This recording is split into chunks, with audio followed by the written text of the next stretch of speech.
Little extra bonus video footage here before we get started on the actual podcast. I'm having trouble with my camera, so we've got it kind of propped up against a cordless saw, and this annoying reflection of the outdoors coming right into my glasses, so bear with us. And this may be the last time that we do the video part for a while, just because it seems a little off and not nearly as professional as I would like it to be. Okay. All right. Let's get started with episode 9, shall we? Hello, let's get started with episode 9, shall we? Today, we are going to talk briefly about a national park. I guess it's here in our Upper Valley. It's actually located, I want to say it's in Plainfield, New Hampshire, but technically that might be wrong. But let's talk about a gentleman by the name of Augustus Saint Gaudens, and he was alive between 1848 and 1907.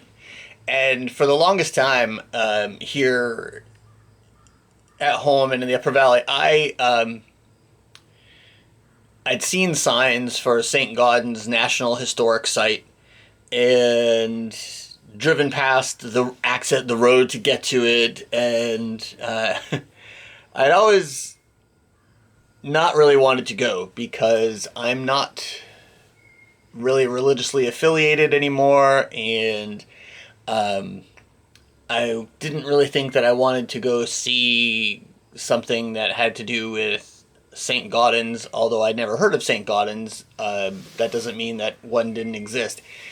But somebody convinced me to go a couple years ago and just take a look at it because it's a good spot for some nature photography and scenery and things like that. And so I went, and St. Gaudens was not a saint. It's not religiously affiliated whatsoever.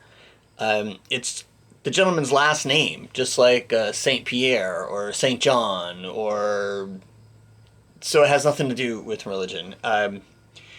According to Gemini, Augustus Saint Gaudens was a towering figure in American sculpture of the late 19th and 20th centuries, renowned for his monumental public works and evocative relief portraits. So he's an artist. Not religious whatsoever. He was born in Dublin, Ireland, to a French father and an Irish mother.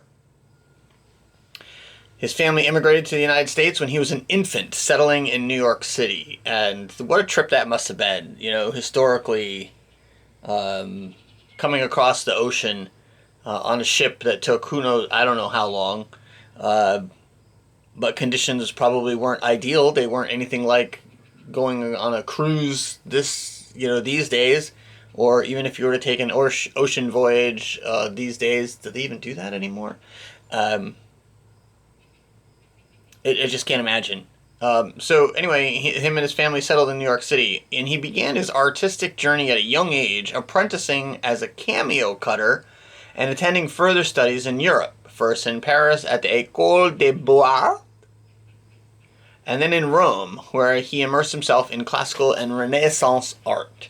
So it was here, and then he learned how to do cameo carvings. And cameos, you've probably seen them probably at a flea market or a museum or something like that, or it's got, it's usually on a brooch or something, and it's carved, and it's finely carved, and it's usually the profile of somebody. Excuse me. And then that's what he learned how to do his art. And then when he came back into the United States in the mid-1870s, he quickly rose to prominence. He became known for a style that blended classical ideals of beauty with a newfound naturalism, injecting a vital and modern aesthetic into American sculpture. His most famous works include the Robert Gould Shaw and the 54th Regiment Memorial. It's on Boston Common. From 1884 to 1902 is when he built that. It's a powerful relief depicting the African-American Civil War Regiment. And probably in the past decade or so, you have inadvertently seen a picture of this on the news or in print, because it, if I'm not mistaken, it was defaced during some of the BLM, early days of the BLM movement, because, well, I'll say it, because some people are ignorant, and it was a monument commemorating them, not condemning them. And anyway, it was, I think it's since been cleaned up. Okay, the next one is the Admiral David Farragut Monument. It's in Madison Square Park, New York City. And that was from 1877 to 1880. His, what? 1877 to 18, okay, three years, okay. His first major public commission.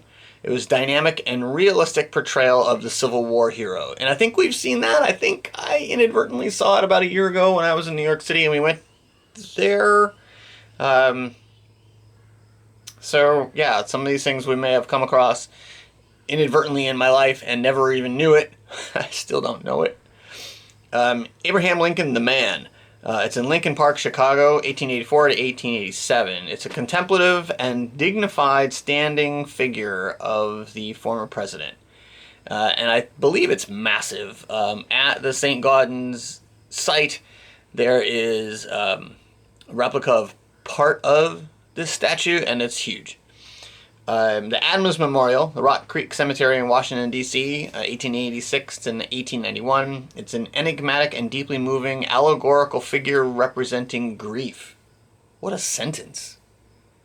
Enigmatic and deeply moving allegorical figure representing grief. Now I just want to go see it. The General William Tecumseh Sherman Monument in the Grand Army Plaza, New York City, 1892 to 1903. It's a gilded equestrian statue led by the winged figure of victory. And so there's that. He's got these massive statues everywhere. And then Diana, there's various versions of Diana, including the one atop the original Madison Square Garden in New York City. It's a graceful and a modern depiction of the goddess Diana. And beyond his monumental works, St. Gaudens was also celebrated for his exquisite low-relief portraits and his significant contribution to American coinage, including the iconic double eagle $20 gold coin designed for President Theodore Roosevelt. So not only did he do these massive relief sculptures, he also did small intricate work in minting, helping the minting of coins, which is small detail work, and that's I'm impressed. His influence extended beyond his own creations. He was a dedicated teacher at institutes like the Art Students League of New York, and played a crucial role in fostering a distinctly American school of art. He also established a vibrant art colony in Cornish, New Hampshire, where he lived and worked for many years. Okay, well that lays my curiosity to rest. This is not in Plainfield, New Hampshire, although Cornish is right on the border of Plainfield, New Hampshire, and sometimes you can't tell when you're in one town and when you're in the other town, but apparently this is in Cornish. Augustus Saint Gaudens' artistic vision and technical mastery profoundly shaped the landscape of American public art, leaving a lasting legacy that continues to define how Americans perceive their history and national identity. So, one of the reasons I'm bringing it up this week is because I have 2 photo shoots for seniors that I'm going to do. I'm going to take the pictures at St. Gaudens. That's pretty exciting. I did, I think it was the second year that I started taking senior portraits. I did a session out there, and it was just fantastic. It was a lot of fun. I'm hoping that the weather in the next day or two, well, the next several days, is not oppressive, because we're going to be outside in a field for a little bit and then under some cover for a little bit, and I just don't want my seniors to just melt off the while we're there. So anyway, if you're in the area, check it out. It does have, because it's a national monument and part of the national park systems, there is an entry fee. that you have to pay online. There is an attendant, who will scan either your QR code from your phone or device, or if you print it out, like old people like me, if you print it out, then you can have it there. There's not a lot of cell service out there, so I would suggest downloading it to your phone so that you have it ready. No money there, so purchase it ahead of time, bring it up there and scan it. And that's my tip. I would say go in the springtime or in the fall, kind of like now, starting now, because of flowers, different flowers in the springtime. Middle of the summer, like May, June, July, not a lot going on in terms of flowers, I don't think. And then in the fall, of course, you get the fall flowers and foliage. Wide sweeping views of Mount Ascutney across the river back here in Vermont.